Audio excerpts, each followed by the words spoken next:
Var. Bu demir çağında Anadolu ve çevresi, onu alabilirsek Urartuları Demir belki çağında Anadolu ve çevresi. Yıl olarak söyler misiniz onu? milattan önce demir çağını mı? Yani Urartu döneminde. Milattan önce 9. yüzyıl, yani 850'lerle 600 Yakınlaştık kabaca. yani. Anadolu'da demir çağında Urartular var Doğu Anadolu'da. İlk kez Doğu Anadolu coğrafyasında bir devlet ortaya çıkıyor. Geç Hititler Hitit var. krallıkları var. Bu Hititlerin imparatorluğun bakiyeleri olan, onların devamı olan bir krallıklar var. Orta Anadolu ve çevresine egemen olan Frigler var. Doğu'da bu sürece sonradan Lidyalılar da katılıyor. Biraz geç onlarınki. Yani 6. yüzyıl, 7. Doğu'da mı, yüzyıl Batı'da falan. mı? Batı'da affedersiniz. Batı Anadolu'da, Manisa civarında bu sürece katılan Lidyalılar var. Asur, Yeni Asur Krallığı, bu büyük tehcir programlarını uygulayan Asur Krallığı, Mezopotamya'nın egemeni. Fenike'de, Doğu Akdeniz kıyılarında da krallıklar var ama daha küçük krallıklar, ama ticaret dolayısıyla çok zengin. Şimdi Urartular birçok bakımdan bu uygarlıklardan farklı. Çünkü Mezopotamya'da devlet geleneği Sümerlere kadar gidiyor. Anadolu'da Hititler devlet geleneğini en azından ortaya koymuş bir krallık. Batı'da gene öyle, ama Doğu Anadolu'da hiçbir devlet yok Urartulardan önce. Yani 850 yıllarından önce yarı göçebe aşiretler var. Ondan öncesinde yani daha çok hayvancılıkla geçinen ve kurgan kültürleri, yani işte bu Orta Asya'da da var olan kurgan kültürleri olarak tanımladığımız toplumlar var. Bir anda 850 yıllarında bir devlet ortaya çıkıyor. Ve bu model olarak birçok bakımdan Asur'u örnek alıyor. Ondan uyarlıyor. Kim bunlar peki? Urartular 2. bin yıldaki Hurrilerin akrabaları olan bir toplum.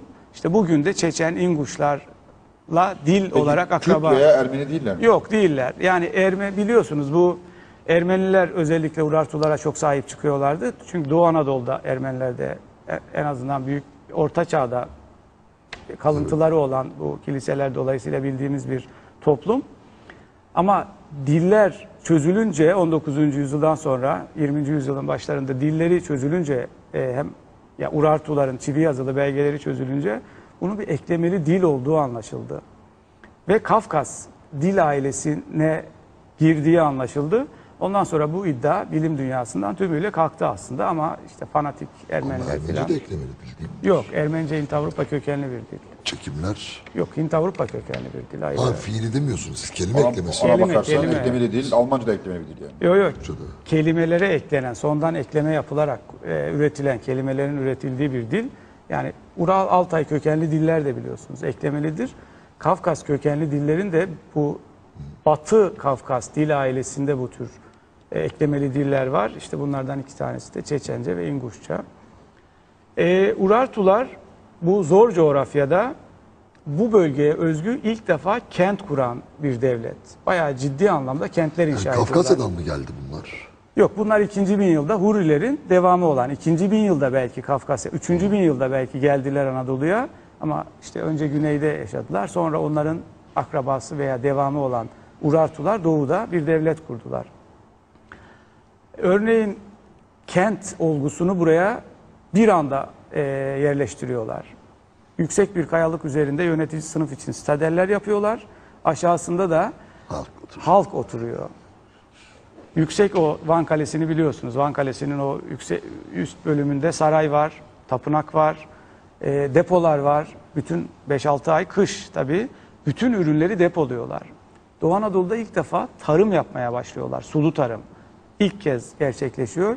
Sulu tarım için insanları yerleşik hayata zorluyorlar. İşte bu tehcir programıyla uzak bölgelerden insanlar getirerek kentlerin çevresine yerleştiriyorlar. Uzun kanallar açıyorlar. İşte Türk değil. Şamram kanalı olarak, Türk değil.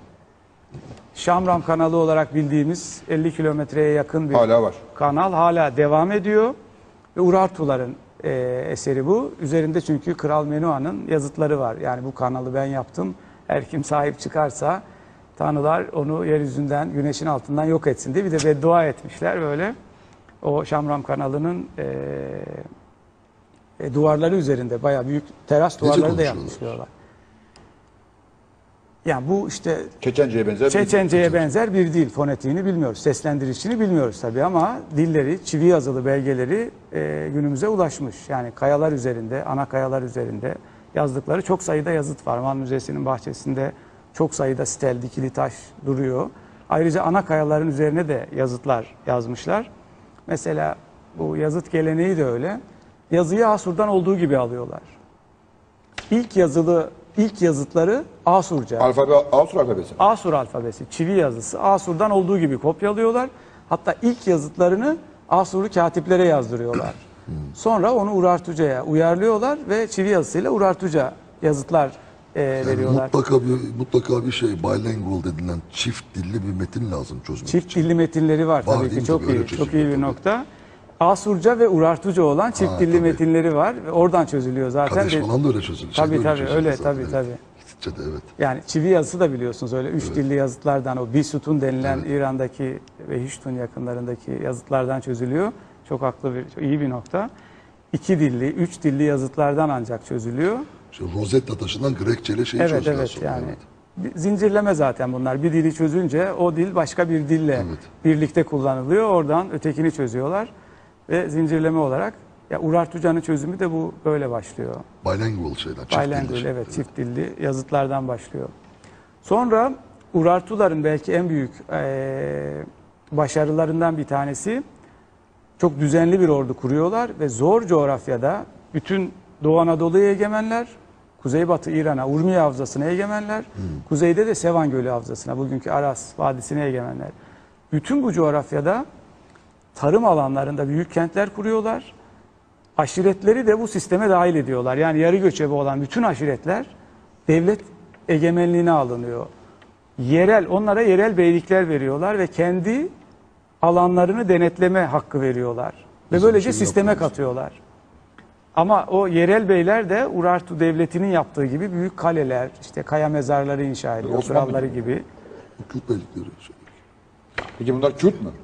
Değil. Değil, hiç alakası yok bu dönemde. Peki Medler mi kim Medler? Medler Yeni Asur Krallığı döneminde, yani milattan önce 8. yüzyıl, 9. yüzyılda ilk defa adlarını gördüğümüz Urartu döneminde de var olan İran'da yaşayan bir toplum. Hint-Avrupa kökenli bir toplum. Kürtler onlar mı? Yok, Kürtler yani İranlıların en yakın, yani Farsça, Kürtçe olarak bildiğimiz, eğer filolojik yani konuştukları dil üzerinden bir akrabalık kurmak yani gerekirse Farsçanın batı kolu olarak değerlendiriliyor. Kürtçe, evet. Peki Ermeniler nerede o zaman? Ve iyi bir soru. Ermeniler yani Kafkasya'ya gittiler. Anadolu'dan çekildiler. Kafkasya'ya gittiler. Kafkasya'da. Ne zaman çekildiler? Yani ama bu süreci biliyorsunuz. Bu çok daha sonraki süreçlerde. Yani eski çağda değil bu. Yani eski çağda Anadolu. Yani Urartular geldiği vakit Ermeni yok mu? Ermeni yok. Ermeni adı yok. İlk defa Pers döneminde, yani Urartulardan sonra, Urartular ortadan kalkıyor. Birkaç yüzyıl sonra Doğu Anadolu'da Ermenilerden, yani Armeniye diye bir bölgeden söz ediliyor aslında. Ermeniler olup olmadığını da bilmiyoruz. Belki oraya giden toplumlar Ermeni olarak adlandırıldı. Bir de böyle bir şey var. Çünkü Ermeniler kendilerine başka isimler veriyor. Kürtler nerede bu arada? Vallahi eski çağda, yani benim bilgim dahilinde yani Kürt adıyla bir toplum yok ama Kürtler şimdi Medleriz falan diyorlar. ya bu Yani bağlamak serbest diyorsunuz. bağlamak serbest tabii.